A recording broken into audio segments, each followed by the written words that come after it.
देख रहा हूं खान सर को पिछले 2 दिन से, दुखी भी हूं कि शिक्षक आपस में लड़ रहे हैं, अपना ही विनाश कर रहे हैं। दुखी हूं। हालांकि मैं जब फंसता हूं तो मेरा कोई मदद नहीं करता, मेरे पक्ष में कोई बोलता नहीं, लेकिन मेरे में और सब में तो अंतर रहेगा ही ना। मैं अगर ट्रॉल होता हूं, मैं अगर कहीं फंसता हूं, तो मेरे पक्ष में कोई नहीं बोले। लेकिन मुझे बड़ा दुख हो रहा है। मैं रोशन आनंद जी को भी जानता हूं उनके कुछ स्टूडेंट मुझसे कनेक्टेड है, अच्छे टीचर हैं। मैं खान को भी जानता हूं बहुत व्यक्तिगत, 1-2 बार 3 बार हमारी कार्यक्रमों में मुलाकात भी है। खान को एक बात समझना चाहिए था कि तुम ना तो गांधी फैमिली से हो, ना मुगल फैमिली से हो, ना यादव फैमिली से हो, ना अब्दुल्ला फैमिली से हो, ना करुणानिधि के फैमिली से हो। तुम सामान्य फैमिली से हो। जैसे ये सारी फैमिलियां तुमको चमकते हुए देखेंगी, उनको डर पैदा हो जाएगा कि अबे ये तो टीचरी की आड़ में कहीं और शॉट मार रहा है, ये तो मसीहा बन रहा है। 29 में कहीं ये बाजी न मार ले।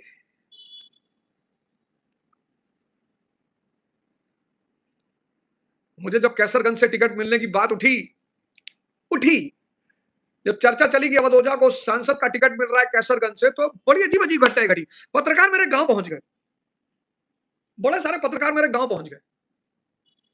जब मैंने देखा अपने गांव वालों का वीडियो में, बड़ा आश्चर्य हुआ। उसमें हमारा एक भाई है हमारे। मतलब मैंने पैर छूने के सिवा, भैया कहने के सिवा उनको कुछ कहा ही नहीं आज तक।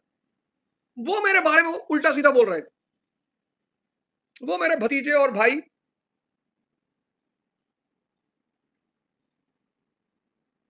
तब मुझे तुरंत क्लिक किया कि भाई इलेक्शन आ गया। अपने दुश्मन को मारने से पहले उसको बदनाम कर दो, जैसे अमेरिका ने किया सद्दाम हुसैन को बदनाम। ये नियम है।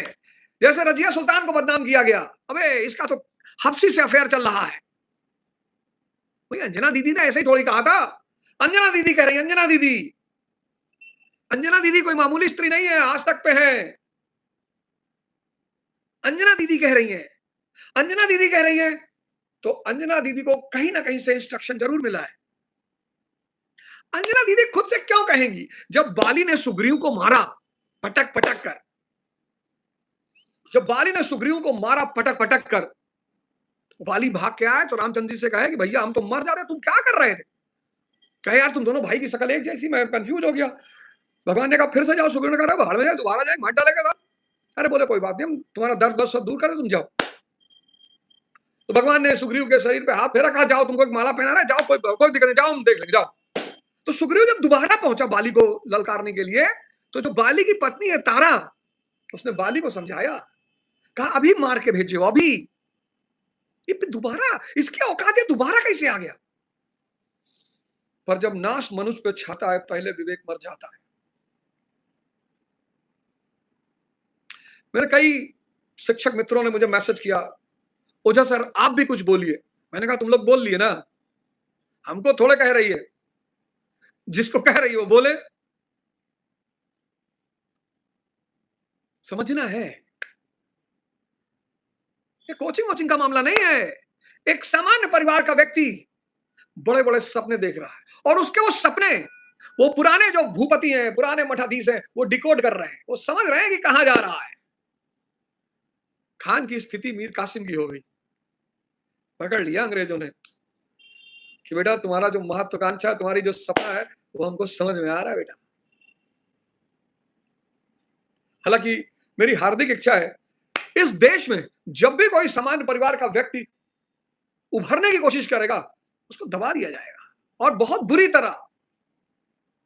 मैंने कहा ना, ऐसा नहीं कोई एक आदमी पीछे पड़ा होगा, जितने पुराने मठाधीश हैं सबको लगा होगा कि भैया एक हो जाओ, नहीं तो खत्म कर देगा ये। क्योंकि जब आप बोलते हो, कोई काम करते हो, तो आपकी भविष्य की प्लानिंग दिखाई पड़ने लगती है। बहुत संभल के रहना पड़ता है, बहुत होशियारी से। हर आदमी नरेंद्र मोदी थोड़ी है। खान ने नरेंद्र मोदी से कुछ नहीं सीखा। नरेंद्र मोदी एक ऐसे आदमी है जिन्होंने प्रधानमंत्री बनने से पहले तक कभी कहा ही नहीं कि मुझे प्रधानमंत्री बनना है। कहा ही नहीं। 2014 का लोकसभा का चुनाव ही नहीं लड़ा, बिना लड़े उस आदमी ने प्रधानमंत्री की शपथ ले ली। उस आदमी ने कभी डिक्लेयर ही नहीं किया कि मैं क्या करना चाहता हूं। वो आदमी को अगर आप उसका चेहरा देखो, मुख्यमंत्री बनने से पहले उनकी आप फोटो देखो, उनका आप बिहेवियर देखो, टेढ़ा बन के रहते थे वो। नरेंद्र मोदी शुद्ध, अगर आप उनको देखो, देखो अगर उनको, उनकी फोटो देखो, एक फोटो है उनकी, गुजरात में शायद किसी का शपथ समारोह चल रहा है, वहां वो बैठे हुए बेचारे एकदम दबे कुचले बैठे हुए। मैं उनकी इस कला को सलाम करता हूं। उनको पता था कि अगर मैंने अपनी भावना को व्यक्त किया तो मैं बुरी तरह कुचल दिया जाऊंगा। की तुलना किससे की है?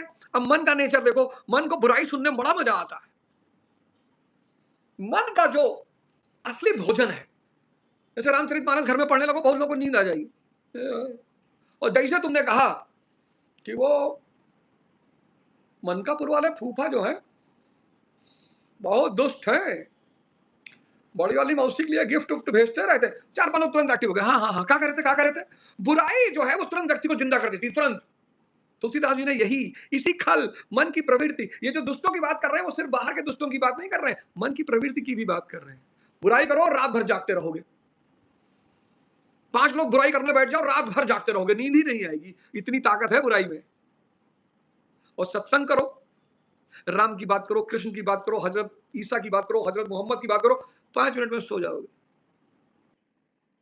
यही खान सर की तारीफ करते करते मीडिया थकता नहीं था।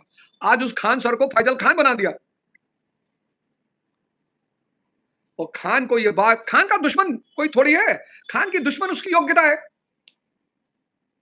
जब आप कुछ खेलते हो ना, खान का जो दुश्मन है वो बिहार का हर वो राजनीतिक गुरु है जो राजनीतिक महत्वाकांक्षा बिहार में रखता है। खान का दुश्मन कोई एक आदमी नहीं है।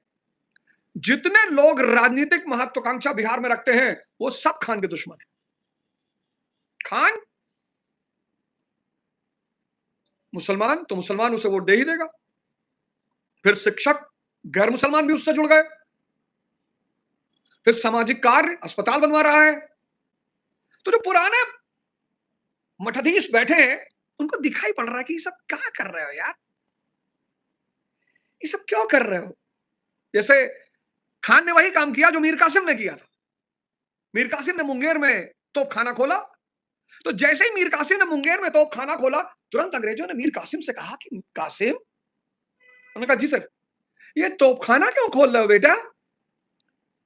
बोले भैया वो जो है पटाखा वटाखा बनाएंगे भैया। बोले पटाखा हमसे ले लो, तुम काहे बनाओगे?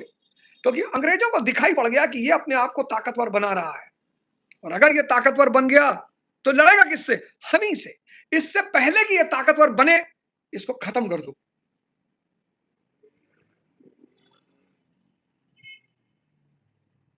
हमारा कोई दुश्मन थोड़ी है। अब अदोजा का कौन दुश्मन है? कोई दुश्मन नहीं है। लेकिन जब तक मैं अपनी राजनीतिक महत्वाकांक्षा की बात करता रहा, अरे बाप, लोगों को लगा भैया पता नहीं इलाहाबाद से लड़ जाए, गोंडा से लड़ जाए, बनारस से लड़ जाए, कहां से लड़ जाए, ट्रोलिंग, गाली, फलाना, धमाका। गांव पहुंच गए मेरे। खैर मेरे गांव में कोई आदमी कह नहीं सकता कि अवध ओझा ने उसके साथ बदतमीजी की है। पूरे गांव में, पूरे कस्बे में कोई ये नहीं कह सकता कि बदजबानी से बात की।